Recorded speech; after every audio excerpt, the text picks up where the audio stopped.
दिन भर की खबरों में सबसे पहले डालते हैं नजर आज के मुख्य समाचारों पर। कोरोना के 229 नए पॉजिटिव मिले। आइसोलेशन वार्ड में भर्ती 2 जनों की मौत, 2 कोरोना संदिग्ध। जिला अस्पताल में कोरोना के 80 रोगी। ऑक्सीजन की उपलब्धता सुनिश्चित करने के लिए कलेक्टर ने समिति का किया गठन। ऑक्सीजन की उपलब्धता जांचने पहुंची टीम। नगर परिषद ने दोबारा संचालित किया मुख्य बाजार में अस्पताल, रोगियों को मिलेगी राहत। ऑक्सीजन भले न मिले, शराब जरूर मिलेगी। राजस्थान में सुबह 6 से 11 बजे तक खुलेंगे मैखाने। वीकेंड लॉकडाउन पर बंद रहेंगी दुकानें, वित्त विभाग ने जारी किए आदेश। अब खबरें विस्तार से। जिले में शनिवार को कोरोना के 229 नए पॉजिटिव रोगी मिले हैं। 21 अप्रैल के सैंपलों की शनिवार सुबह आई रिपोर्ट में 229 जने कोरोना संक्रमित पाए गए हैं। 21 अप्रैल को कुल 742 सैंपल लिए गए थे। इनमें से 428 की रिपोर्ट नेगेटिव, 26 रिपीट पॉजिटिव, जबकि 8 जनों की रिपीट फ्रेश सैंपल मांगे गए। वहीं पहले से पॉजिटिव 36 कोरोना रोगियों में से 6 की रिपोर्ट नेगेटिव आई है। जिले में कोरोना के दूसरे फेज 26 फरवरी 2021 से अब तक कुल 42,776 कोरोना सैंपल लिए जा चुके हैं। इसमें से 2875 कोरोना पॉजिटिव केस आए हैं। वर्तमान में जिले में 2344 एक्टिव केस हैं, जबकि 531 रोगी रिकवर हो चुके हैं। पहले और दूसरे फेज को मिलाकर जिले में अब तक कुल 1,35,177 कोरोना सैंपल लिए जा चुके हैं। उधर जिला अस्पताल के आइसोलेशन वार्ड में भर्ती 2 जनों की शनिवार सुबह मौत हो गई। हालांकि इनकी कोरोना रिपोर्ट आनी बाकी है। दोनों को कोरोना रोगी मानते हुए इलाज किया जा रहा था। जिले में रोजाना बड़ी तादाद में कोरोना पॉजिटिव रोगियों के मिलने के साथ ही जिला अस्पताल में भर्ती होने वाला कोरोना रोगियों की तादाद में बढ़ोतरी हो रही है। शनिवार दोपहर तक जिला अस्पताल में कोरोना के कुल 80 मरीज भर्ती थे। इनमें से 52 की हालत गंभीर है, जो ऑक्सीजन पर हैं। इससे पहले शुक्रवार को भी जिला अस्पताल के आइसोलेशन वार्ड में भर्ती एक कोरोना रोगी सहित 2 जनों की मौत हो गई थी। सबसे मेरी ये रिक्वेस्ट है कि जिस तरह से आजकल कोरोना पॉजिटिव के आंकड़े आ रहे हैं, सब लोग जो कोरोना नियम के पालन करो। जो आज की हमारी 21 अप्रैल की रिपोर्ट, जो सैंपल थे उनकी रिपोर्ट आई है, 229 केस आए हैं। कल रात जो रिपोर्ट मतलब 20 की आई थी, वो भी मतलब उसमें भी 500 से ऊपर के आंकड़े थे। तो मैं सबसे ये रिक्वेस्ट करती हूँ कि जो अपने कोरोना नियमों का पालन करें, सब अपने घरों में रहें। जो जिसको जरूरत है, जहाँ मतलब किसी को हॉस्पिटल जाना है या दूध या राशन जो घर के एक आदमी को लाना है, वो ही निकले घर से, और वो भी बिना मतलब मास्क के ना निकले, और वो भी बाहर से आके मास्क लगा के अपना मतलब मास्क उतार के अपने सैनिटाइज हाथ और करके सारा मतलब नियमों का पालन करे। 2 गज की दूरी है, जो भी ये सारा, क्योंकि अगर हम ये चेन नहीं तोड़ेंगे, अगर हम अपने को संयम से घर में नहीं रखेंगे, तो ये चेन नहीं टूटेगी और ये इसी तरह बढ़ते रहेंगे। और अपन को जो हॉस्पिटल में आज हमारा हाल हो रहा है, इतना जबरदस्त मतलब आइसोलेशन वार्ड फुल हो रहा है, और अब हमें मतलब और मतलब बेड्स की और जो अलग बेड्स की व्यवस्था करना और कितना मुश्किल प्रशासन के लिए और हम लोगों के लिए मुश्किल हो रहा है। तो आपसे मैं यही मतलब हनुमानगढ़ के निवासियों से यही अपील करती हूँ कि आप लोग अपना मतलब घरों में रहो और इसका पालन करो। जिला अस्पताल के प्रमुख चिकित्सा अधिकारी डॉक्टर दीपक मित्र सैनी ने बताया कि जिला अस्पताल में 11 बेड का कोरोना आइसोलेशन वार्ड शुरू कर दिया गया है। कोरोना रोगियों के इलाज के लिए स्टाफ को प्रशिक्षित किया जा रहा है। पहले कोरोना रोगियों के एक वार्ड में भर्ती होने के कारण भोजन एक वार्ड में पहुंच जाता था। अब अलग अलग वार्डों में कोरोना रोगी भर्ती हैं। अब हेल्प डेस्क पर लिस्ट पहुंच जाती है। वे बता देते हैं कि कौन सा रोगी कौन से वार्ड में भर्ती है। कोरोना रोगियों को खाना उपलब्ध करवाने के दौरान भीड़ कम करने के लिए 2 गेट बना दिए गए हैं। पीएमओ डॉक्टर सैनी ने बताया कि अभी जिला अस्पताल में कुल 80 कोरोना रोगी भर्ती हैं। बेड की संख्या 111 कर दी गई है। 52 गंभीर मरीज हैं जो ऑक्सीजन पर हैं। शनिवार सुबह 2 संदिग्धों की मौत भी हुई है। हमने 11 बेड का कोरोना आइसोलेशन शुरू कर दिया है। हर एक में वार्ड में स्टाफ डिप्यूट किया है, और पहले जो 73 बेड में थे तो उनका स्टाफ थोड़ा ट्रेन था, बाकियों को अब थोड़ी सी ट्रेनिंग दे के कोविड के हिसाब से उनका ट्रीटमेंट प्रोटोकॉल कर रहे हैं। और सभी रोगियों को ये है कि भी हमारे को लिस्ट जो आती है कि कहाँ कौन से वार्ड में, अलग अलग वार्ड में भर्ती, पहले तो एक वार्ड होता था तो खाना एक वार्ड में पहुंच जाता था। अब हेल्प डेस्क पे लिस्ट पहुंच जाती है तो वो बता देते हैं कौन से वार्ड में है। तो भीड़ कम करने के लिए 2 गेट बना दिए हैं। तो नजदीक वाले वार्डों को तो इधर वाले प्रारंभिक गेट से मिल जाता है, दूसरों को पीछे मोर्चरी के पास गेट है उसके पास से वो खाना दे सकते हैं। और हमारे डॉक्टर जो भी पेशेंट की कंडीशन है वो पीछे वाले गेट से उस रास्ते से वहाँ लोगों को खुला स्पेस है तो वहाँ बताते हैं ताकि गैलरी के अंदर भीड़ नहीं हो। अभी कितने हैं यहाँ पे एडमिट है? 80 मरीज भर्ती हैं अभी। टोटल बेड की संख्या कितनी है? 111। और गंभीर मरीज? गंभीर मरीज 52 हैं जो ऑक्सीजन पे चल रहे हैं। कोई डेथ वगैरह भी है? हाँ, डेथ बीच में सस्पेक्टेड पेशेंट की 1-2 डेथ भी हुई हैं। आज एक सुबह मॉर्निंग में 2 डेथ हुई हैं। कोरोना महामारी के प्रकोप के बीच बदल रहे मौसम के चलते अस्पतालों में मौसमी बीमारियों के मरीजों की भी कतारें देखने को मिल रही हैं। टाउन स्थित जिला चिकित्सालय में भी कुछ ऐसे ही हालात नजर आए हैं। खांसी, जुकाम और बुखार के रोगियों के डॉक्टरों के चैम्बरों के बाहर लंबी लाइनें लगी रहीं। मौसमी बीमारियों के चलते जिला अस्पताल में बढ़ने वाले मरीजों की भीड़ पर नियंत्रित करने के लिए स्टाफ की नियुक्ति भी की गई। सिंपल मौसमी खांसी बुखार के पेशेंट आ रहे हैं, इनकी रेगुलर बेसिस पे जांच हो रही है और सारे फिजिशियन और डॉक्टर्स इनकी जांच कर रहे हैं और देख रहे हैं और कोशिश कर रहे हैं कि भीड़ कम से कम हो, उनको पेरिफेरी के अंदर ट्रीटमेंट मिल जाए। और ये जो भीड़ को नियंत्रित करने के लिए भी स्टाफ की नियुक्ति कर दी गई है। कोरोना के कोई भी लक्षण होता है, कोरोना बुखार, खांसी, सांस में दिक्कत, बॉडी एक, टांग दर्द, सिर दर्द, पेट दर्द, लूज मोशन, इस तरह के वेरियस सिम्टम्स आ रहे हैं। वो तो जैसा पेशेंट आता है उसी हिसाब से जजमेंट करना पड़ता है। ऑक्सीजन की उपलब्धता सुनिश्चित करने के लिए जिला कलेक्टर की ओर से गठित की गई 3 सदस्यीय समिति शनिवार दोपहर को जिला अस्पताल पहुंची। एडीएम अशोक आसीजा की अध्यक्षता में गठित समिति सदस्यों ने अस्पताल में लिक्विड ऑक्सीजन की उपलब्धता की जांच की। टीम ने स्टॉक रजिस्टर और मैनेजमेंट आदि की भी जानकारी ली। टीम में जिला उद्योग केंद्र के महाप्रबंधक आकाशदीप सिद्धू और सहायक औषधि नियंत्रक अशोक मित्तल शामिल थे।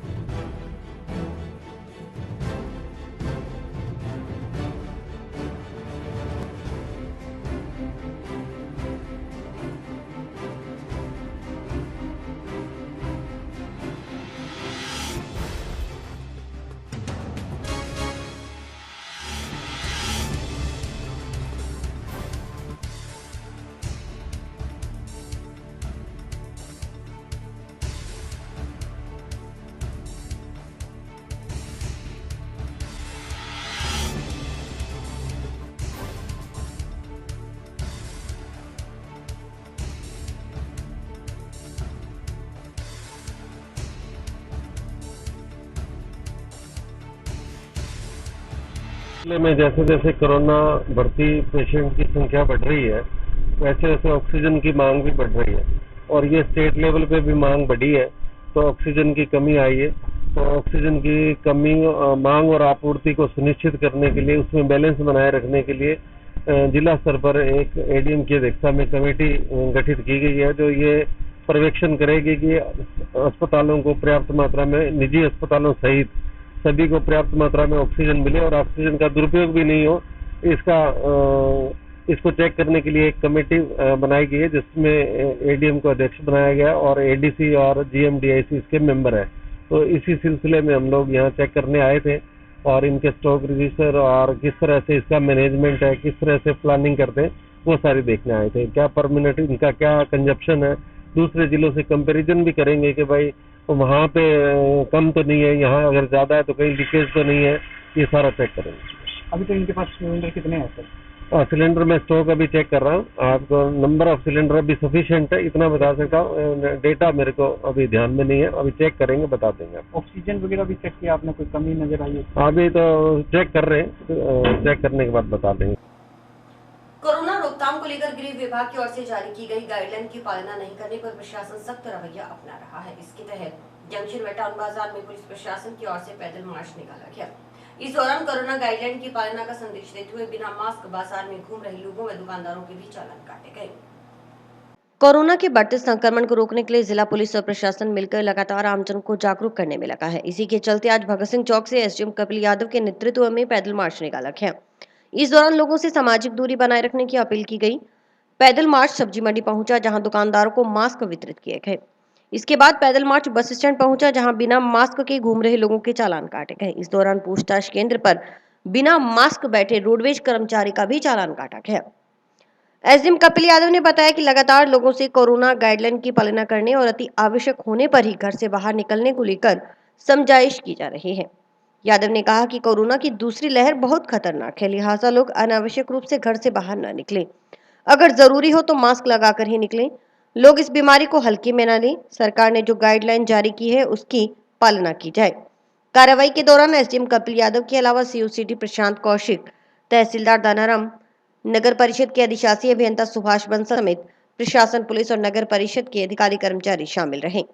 मोदी के दिशा निर्देशानुसार जो कोरोना गाइडलाइन की पालना करवाने के संदर्भ में जो आज विजिट किया जा रहा है और जिन लोगों ने इनका अवहेलना की नियमों की, उनके खिलाफ कार्रवाई की जा रही है और संदेश भी की जा रही है कि जो है इसकी गाइडलाइन की पालना करें और कल से जो नई गाइडलाइन आ रही है उसके संदर्भ में भी लोगों को जो सूचना दी जा रही है। तो क्या रहेगा कल से?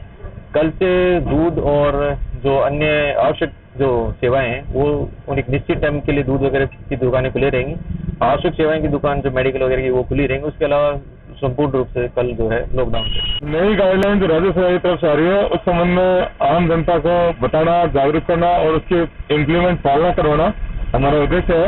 और आज इसी उद्देश्य के लिए एसडीएम साहब, हम और नगर परिषद के कमिश्नर महोदय, एक्शन महोदय साथ में निकले हुए हैं, उसकी जानकारी दे रहे हैं, पालना करवा रहे हैं। तो मास्क नहीं पहना उसके लिए क्या कर रहे हैं? उसका संदेश भी कर रहे हैं, मास्क भी बांटे जा रहे हैं और आवश्यकता अनुसार चलान भी किए जा रहे हैं। युवती का अपहरण कर सामूहिक दुराचार व अश्लील वीडियो वायरल करने के आरोप में महिला थाना में मामला दर्ज हुआ है। पुलिस के अनुसार पीड़िता ने रिपोर्ट दी थी कि मनीष पुत्र चेतराम व अक्षर डाबला निवासी जंक्शन उसे उठाकर ले गए और दुराचार किया। इसके बाद अश्लील वीडियो वायरल करती मामले की जांच महिला अन्वेषण सेल सीओ देवानंद कर रहे हैं।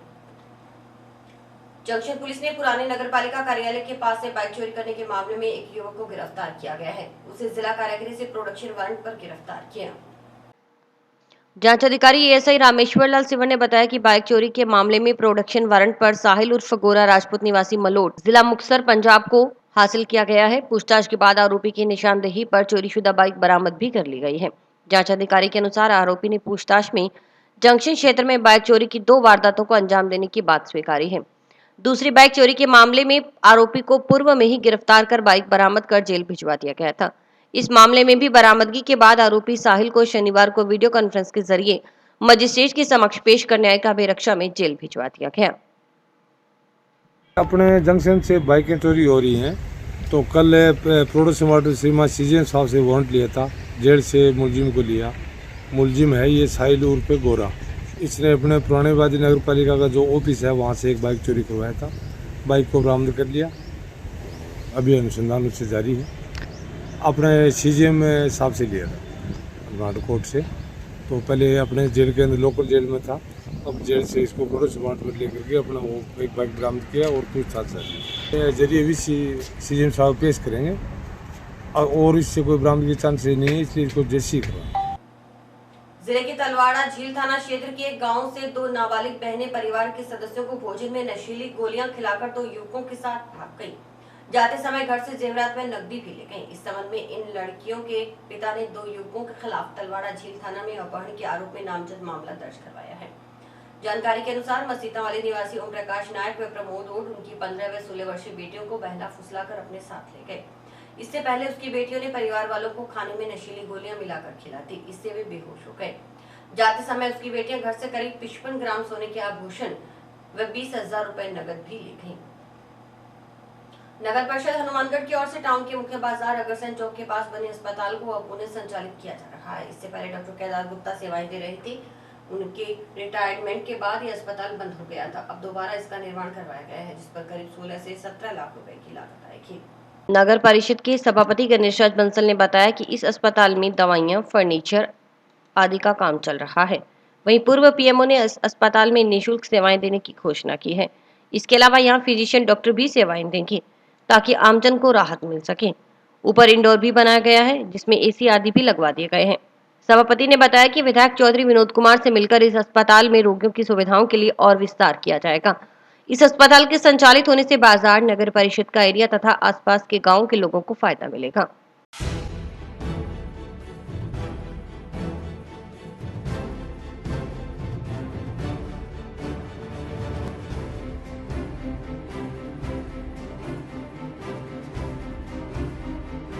परिषद हनुमानगढ़ के द्वारा मुख्य बाजार हनुमानगढ़ टाउन में अग्रसेन चौक के पास पूर्व में हॉस्पिटल संचालित किया जा रहा था, जिसमें तत्कालीन स्वास्थ्य अधिकारी श्री डॉक्टर केदार गुप्ता जी सेवाएं दे रहे थे। उनके रिटायरमेंट के बाद में ये हॉस्पिटल बंद पड़ा था। तब नगर परिषद के द्वारा इस हॉस्पिटल का पुनः निर्माण कराया गया, अच्छी साज सज्जा करके इसे निर्मित कराया गया द्वारा, जिसमें करीब 16-17 लाख रुपए खर्च आए हैं। इसके अलावा दवाइयाँ, ऑपरेशन टेबल, फर्नीचर आदि सभी क्रय किए गए हैं। इसमें डॉक्टर MP शर्मा जी जो पूर्व PMO है, वो अपनी निःशुल्क सेवा देने के लिए उन्होंने सहमति प्रदान की है। अभी विधायक महोदय जयपुर गए हुए हैं, उनके अनुमान के पधारने के बाद उनसे सलाह लेकर इस हॉस्पिटल का उद्घाटन किया जाएगा। और भी फिजिशियन डॉक्टर की भी सेवाएं इसमें उपलब्ध कराई जाएगी। इसमें नगर परिषद को कोई निःशुल्क सेवाएं देगा वो ली जाएगी, अन्यथा जो उचित मानदेय नगर परिषद दे सकती है वो देकर इस हॉस्पिटल को सुचारू किया जाएगा, ताकि आम जनता को राहत मिले। जैसे राज्य सरकार की मंशा है ये जनता क्लिनिक या मोहल्ला क्लिनिक, उसी तर्ज पर ये हॉस्पिटल संचालित किया जाएगा। छोटे मोटे जो सर्जरी है वो भी यही की जाएगी। ऊपर इंडोर भी बनाया गया है, जिसमें AC वगैरह लगा दिए गए हैं ताकि मरीज भर्ती किए जा सके। राजस्थान में कोरोना मरीजों के लिए ऑक्सीजन भले न मिले, लेकिन शराब के शौकीनों को दिक्कत नहीं होगी। सरकार ने सोमवार से शुक्रवार तक प्रतिदिन 5 घंटे सुबह 6 से 11 बजे तक शराब की दुकानें खोलने की अनुमति जारी कर दी है। हालांकि वीकेंड लॉकडाउन शनिवार व रविवार को दुकानें पूरे दिन बंद रहेंगी।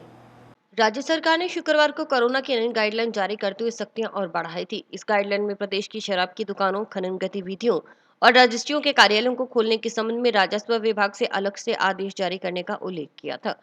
राजस्व विभाग ने शनिवार को आदेश जारी करते हुए शराब की दुकानों को सब्जियों की दुकानों को खोलने के दिए समय के अनुसार ही खोलने के आदेश जारी कर दिए हैं। वित्त विभाग से जारी आदेशों के मुताबिक शराब की दुकानों के अलावा रेवेन्यू से जुड़े विभाग, मुद्रांक एवं पंजीयन विभाग, परिवहन, वाणिज्य कर, आबकारी विभाग के कार्यालय शाम 4 बजे तक खुले रहेंगे। हालांकि इन कार्यालयों में पब्लिक डीलिंग से जुड़े काम दोपहर 2 बजे तक ही होंगे। इसके अलावा खनन से जुड़े सेक्टर पर नाइट कर्फ्यू लागू नहीं रहेगा, यानी इस सेक्टर की फैक्ट्रियों को श्रेणी में मानते हुए संचालित करने की अनुमति जारी की गई है। शराब की बिक्री जितनी पीने वालों के लिए अहम है, उससे ज्यादा राज्य सरकार के लिए। सरकार की आय के बड़े स्रोतों में से आबकारी महकमा एक है। सरकार को इस महकमे से पिछले वित्त वर्ष 2020-21 में ही 9,751 करोड़ रुपए का रेवेन्यू मिला था। मौजूदा वित्त वर्ष 2021-22 में सरकार ने इस महकमे से 13,500 करोड़ रुपए रेवेन्यू जुटाने का लक्ष्य रखा था। किराना, खाद्य पदार्थ की होलसेल और रिटेल दुकानें, पशु चारे की दुकानें सोमवार से शुक्रवार सुबह 6 से 11 बजे तक ही खुलेंगी,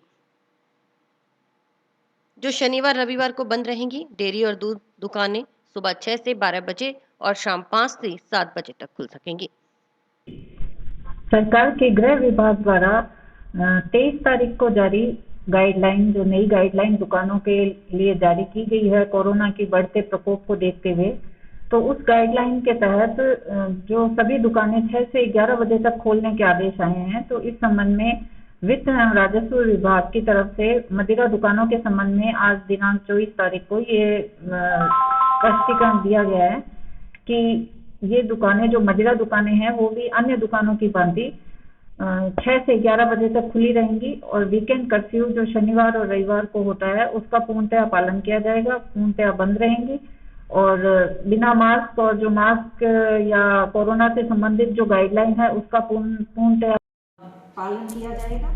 उसको लेकर यही है कि सभी जो सेल्समैन हैं दुकानों पर जो भी बैठे हैं उनको सभी को ही इस सख्त हिदायत दी गई है कि कोरोना गाइडलाइन का पूर्ण रूप से पालन किया जाए।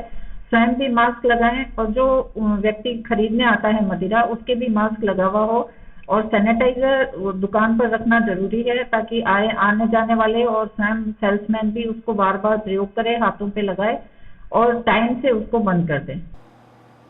बैंक और फाइनेंस कंपनियों की ओर से दिए गए ऋण की वसूली को स्थगित करने की मांग को लेकर अखिल भारतीय नायक विकास परिषद के प्रदेशाध्यक्ष नारायण नायक ने मुख्यमंत्री को पत्र लिखा है। पत्र में लिखा है कि कोरोना गाइडलाइन के अनुसार व्यापारिक गतिविधियां ठप हो गई हैं। आमजन को अपना और अपने परिवार का भरण पोषण करने में भारी परेशानी का सामना करना पड़ रहा है। इसके चलते बैंक या फाइनेंस कंपनियों से लिया गया ऋण अदा करने में समस्या आ रही है। कोरोना जन जागरूकता अभियान के तहत नगर परिषद की ओर से जन जागरूकता रैली निकाली गई। रैली को कमिश्नर पूजा शर्मा, उप सभापति अनिल खिचड़ ने झंडी दिखाकर रवाना किया। यह रैली जंक्शन और टाउन दोनों जगह जन जागरूकता को लेकर कार्यक्रम करेगी।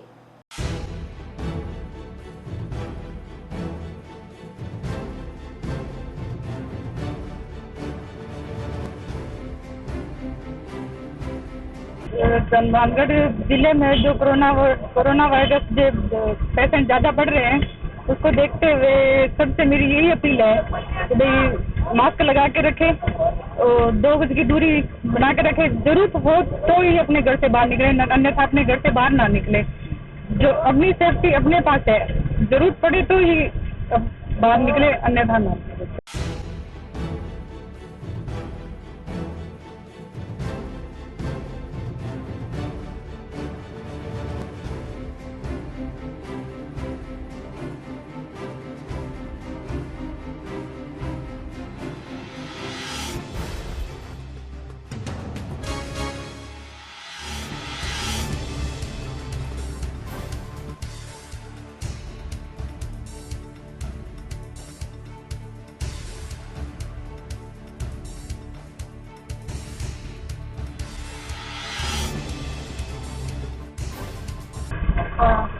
कोरोना महामारी की जो दूसरी लहर का प्रकोप देखते हुए कोरोना एप्रोप्रिएट बिहेवियर को अपने जीवन में लाने के लिए रैली निकाली गई है और लोगों को मास्क पहनने का, सोशल डिस्टेंसिंग का पालन करने का और बार-बार हाथ धोने के लिए समझाइश की जा रही है। दूसरी लहर हिंदुस्तान में भी आई है।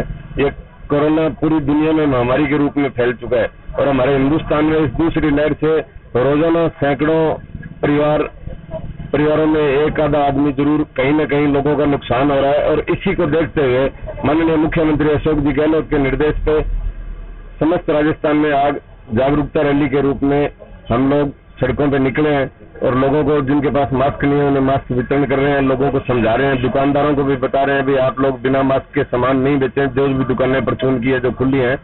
और हमारी नगर परिषद की यही कोशिश है भी ज्यादा से ज्यादा लोगों को जागरूक करें और ज्यादा से ज्यादा लोगों की जान बचाई जा सके, ज्यादा से ज्यादा लोग मास्क लगाएं। जीआरपी पुलिस ने ट्रेन से बैग चोरी करने के मामले में तत्परता से कार्रवाई करते हुए चोरीशुदा बैग बरामद कर एक जने को गिरफ्तार किया है। जीआरपी थाना प्रभारी कल्याणमल ने बताया कि रश्मि चौधरी बाड़मेर ने शुक्रवार को रिपोर्ट दर्ज करवाते हुए बताया कि ऋषिकेश बाड़मेर हॉलिडे स्पेशल दिल्ली से यात्रा के दौरान उसका स्काई बैग चोरी हो गया। बैग में लैपटॉप, हेडफोन, ईयरफोन, 2000 रुपए नगद व दस्तावेज आदि थे। उसका बैग रेलवे स्टेशन सूरतगढ़ से महाजन के बीच किसी अज्ञात व्यक्ति की ओर से चोरी कर लिया गया। युवती की रिपोर्ट पर मामला दर्ज कर जांच शुरू की गई।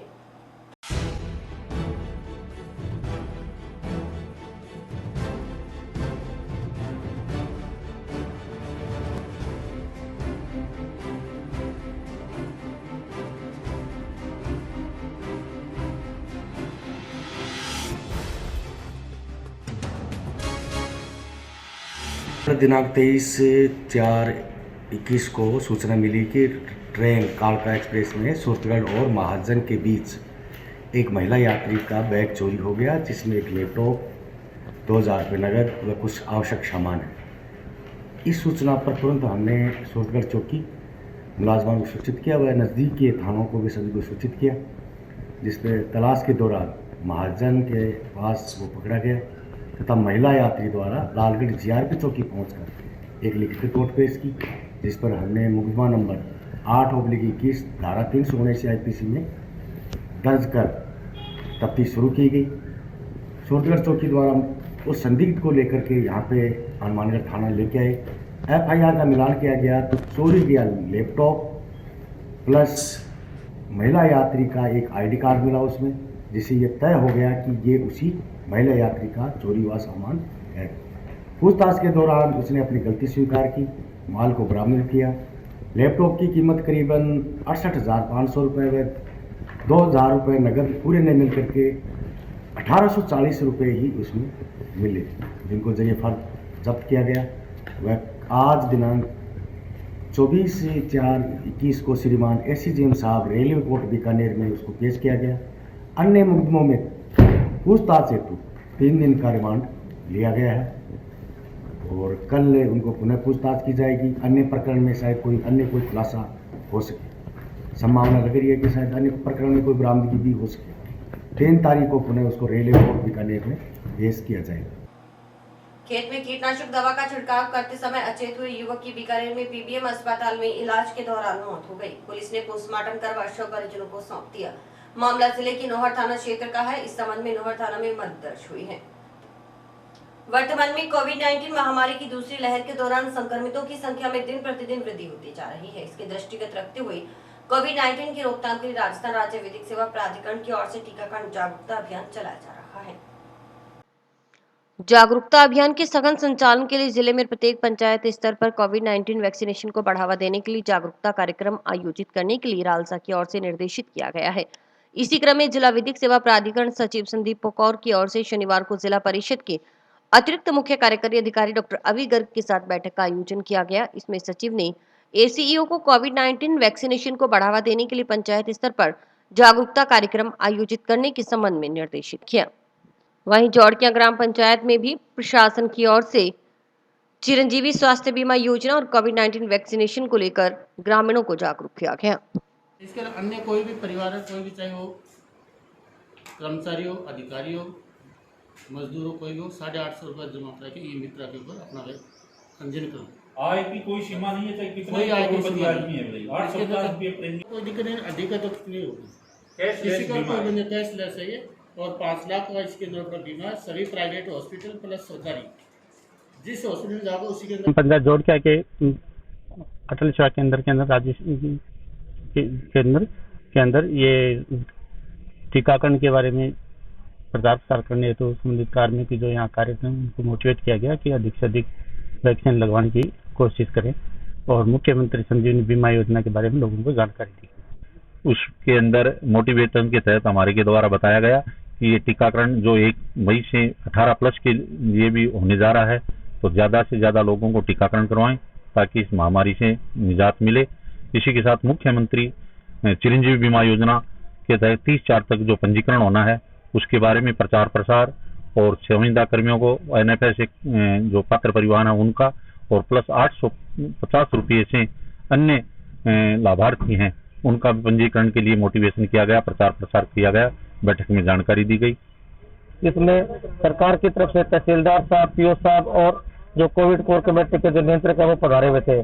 हमने ये तय किया कि जो मेन आज के दिन जो चिरंजीवी योजना है उसके लिए अधिकतम प्रचार प्रसार के लिए गांव में जो भी मंदिर में, गुरुद्वारा में जो रेडियो है वहां से अनाउंस कराया जाएगा, प्रत्येक लोगों से सहयोग लिया जाएगा, व्हाट्सएप के माध्यम से प्रचार प्रसार किया जाएगा ताकि क्या जो इसमें NFS वाले और जो नरेगा कर्मचारी है और जो अन्य योजना से इसका ऑटोमेटिक रजिस्टर हो जाएगा, उनमें तो कोई दिक्कत नहीं है। लेकिन जो 850 रुपये जमा करवाने के बाद रजिस्ट्रेशन होगा उसके लिए हमें ज्यादा जागरूकता की जरूरत है। उसके लिए हमारे गांव में जो 3 ई मित्र है उनको भी बोल दिया गया कि आप ज्यादा से ज्यादा लोग आए, उनको बताएं और ये रजिस्ट्रेशन करवाएं। शहर के युवाओं के संगठन रिंग ग्रुप ने एक बीमार गाय की सुध लेकर उसे गौशाला पहुंचाया। जानकारी के अनुसार शनिवार दोपहर को किसी व्यक्ति की ओर से रिंग ग्रुप सदस्यों को सूचना दी गई कि एक बीमार गाय को किसी परिवार ने पकड़ रखा है और उसके साथ क्रूरता भी की जा रही है। गाय का एक सिंग टूट चुका था और कीड़े भी पड़ चुके थे। सूचना मिलते ही रिंग ग्रुप की टीम मौके पर पहुंची।